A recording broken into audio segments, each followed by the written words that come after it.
회사를 다니다 보면 이런 경험들 한 번씩 있으셨을 거예요. 어떤 거대한 프로젝트를 딱 진행하게 되면 다양한 부서, 그리고 다양한 팀, 다양한 사람들이 모여서 협업을 하게 되죠. 근데 이렇게 모여든 다양한 사람들은 일의 진행 속도가 다 똑같지가 않죠. 어떤 팀은 빠르고 혹은 어떤 사람은 느리고 이렇게 다 각양각색인 거죠. 어떤 부서는 매번 목표를 달성하고 어떤 부서는 매번 미달성하고, 그런 모습을 위해서 지켜보는 이 최종 책임자는 어떤 생각이 들까요? 좀 답답하겠죠. 그래서 제가 봤던 그 총책임자는 채찍의 전략을 많이 썼습니다. 왜 그것밖에 못하냐, 좀 더 빨리빨리 일을 진행을 해라, 좀 더 정확하게 일을 해라, 뭐 이런 식으로 좀 채찍질을 좀 하셨죠. 근데 어느 순간부터 이분이 채찍질을 안 하고 당근만 계속 주기 시작하는 거예요. 화를 내기보다는 약간 격려를 하는 거죠. 그래, 잘하고 있어, 많이 힘든 거 다 알아, 여러분들이 노력해서 여기까지 온 거다, 뭐 이런 식으로 계속 얘기를 하시더라고요. 근데 이 태세 전환이 너무 급격하다 보니까 제가 좀 궁금해가지고 회식 자리에서 이제 술 한잔 하다가 한번 여쭤봤습니다.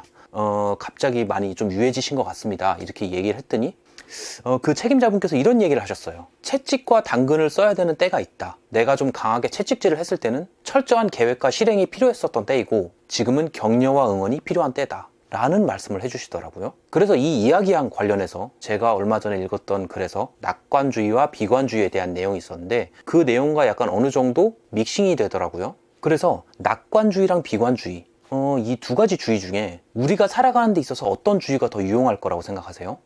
우리는 대체로 낙관주의가 더 유용할 거라고 생각을 합니다. 당연히 저도 그렇게 생각을 하고요. 낙관주의는 정신건강을 지킬 수 있기 때문에 그렇죠. 스트레스를 덜 받잖아요. 그러면 실적과 성과의 측면에서는 어떨까요? 낙관주의 같은 경우는 좀 더 담대한 도전을 가능하게 하는 한편, 비관주의 같은 경우에는 소극적인 행동을 야기하죠. 근데 우리의 예상과는 다르게 성과적인 측면에서는 낙관주의나 비관주의 모두 비슷한 결과를 나타냅니다. 비관주의는 비관주의적 특성 때문에 성과를 내요. 비관주의자들은 비관주의적인 생각이 있기 때문에 이 생각들을 해소하기 위해서 가능한 한 완벽한 계획을 세우려고 합니다. 본인이 스트레스를 받을지언정 말이죠. 그래서 낙관주의나 비관주의 모두 각기 유용한 특성들이 있어요. 그렇기 때문에 우리가 낙관주의에서 유용한 특성, 비관주의에서 유용한 특성, 각각의 좋은 특성만 취사 선택해서 우리가 수용하게 되면 훨씬 더 효과적으로 성과를 낼 수가 있게 되는 거죠. 도전이 필요한 시기에는 낙관주의적인 생각 혹은 낙관주의적인 전략을 펼치고, 철저한 계획과 실행이 필요할 때는 비관주의적인 사고를 하는 것이 훨씬 효과적이게 되는 거죠. 저 같은 경우를 예를 들자면, 저는 제 성향이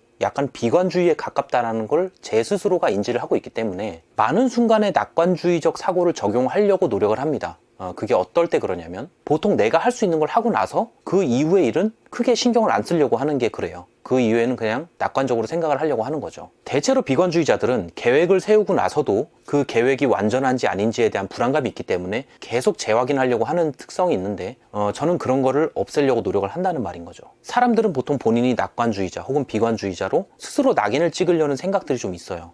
나는 낙관주의자라서 크게 신경 안 써. 혹은 나는 이거 불안한 거는 못 견뎌, 계속 봐야 돼, 뭐 이런 식인 거죠. 근데 따지고 보면 스스로를 어떤 주의라고 규정 짓고 제한할 필요는 없습니다. 젓가락만 쓰는 사람도 필요에 따라서는 숟가락을 쓰기도 하고, 그 반대의 경우도 있을 수가 있는 거죠. 낙관주의나 비관주의는 어떤 변할 수 없는 불변의 성향이라기보다는 그냥 삶을 살아가는 데 있어서 필요한 어떤 사고적인 도구라고 생각하면 좋습니다. 그렇기 때문에 어떤 낙관주의나 비관주의를 어떤 나의 정해진 불변의 특성이라고 생각하지 말고 상호 보완적으로 사용하려고 노력을 하는 게 우리에게 좋죠.